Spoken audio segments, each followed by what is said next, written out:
নাগরিক জীবনে বিশ্বজুড়েই যানজট এক মৌলিক সমস্যা। উচ্চবিত্ত কি নিম্নবিত্ত, সবার জীবনেই নাভিশ্বাস তোলে যানজট।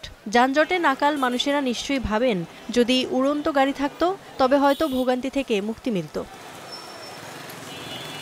এবার পূরণ হতে চলেছে সেই স্বপ্ন। দীর্ঘ পরীক্ষা নিরীক্ষা আর গবেষণার পর এবার হয়তো বাজারে মিলতে যাচ্ছে উড়ন্ত গাড়ি বা এয়ার ট্যাক্সি। অনেকটা ড্রোনের মতো এই আকাশযান দিয়ে দাপিয়ে বেড়ানো যাবে শহরের এক প্রান্ত থেকে আরেক প্রান্ত। যে কোনো দুর্যোগে দ্রুত চালানো যাবে উদ্ধার অভিযানও। লাগবে না কোনো রানওয়ে, বাড়ির উঠোন বা ছাদ, যে কোনো ছোট্ট জায়গা থেকেই আকাশে ডানা মেলবে উড়ন্ত ট্যাক্সি। দুবাই এয়ার শোতে নজর কেড়েছে এই অতি প্রয়োজনীয় বাহন। কেমন হতে পারে ভবিষ্যতের আকাশ পরিবহন ব্যবস্থা, সেই ধারণাই মিলেছে এবারের শোতে। 5 দিনব্যাপী এই শোতে দর্শনার্থীদের মুগ্ধ করেছে যুক্তরাষ্ট্রের জবি এভিয়েশনের তৈরি প্রথম VTOL এয়ারক্রাফট। কিন্তু কতটা নিরাপদ এই আকাশযান? ব্যবহারকারীর নিরাপত্তাটা এখানে সবচেয়ে গুরুত্বপূর্ণ।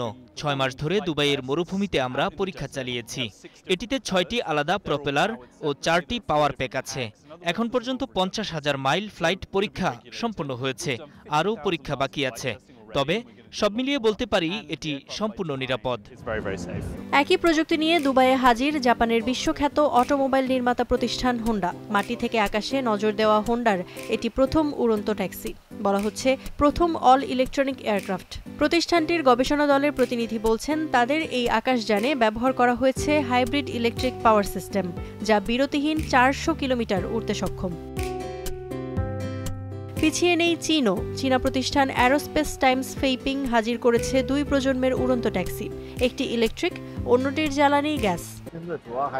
এটি মূলত বেসামরিক লজিস্টিক্স, জরুরি অনুসন্ধান কিংবা উদ্ধার কাজে ব্যবহার হবে। যেমন আরব উপসাগর বা লোহিত সাগরে তেল ছড়িয়ে পড়ল, তাৎক্ষণিকভাবে এই বিমান পাঠানো যাবে। ইলেকট্রিক ও গ্যাস 2 মাধ্যমেই এটি চলতে পারে।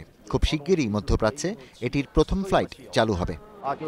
গেল 17 থেকে 21 নভেম্বর হয়ে যাওয়া দুবাই এয়ার শোতে এবার 1,500-এরও বেশি নির্মাতা প্রতিষ্ঠানের 200-রও বেশি বিমান প্রদর্শিত হয়েছে, যার মধ্যে ছিল বাণিজ্যিক, সামরিক, ব্যক্তিগত ও ড্রোনের মতো নতুন প্রজন্মের আকাশযান। Iffat Khandakar, Star news.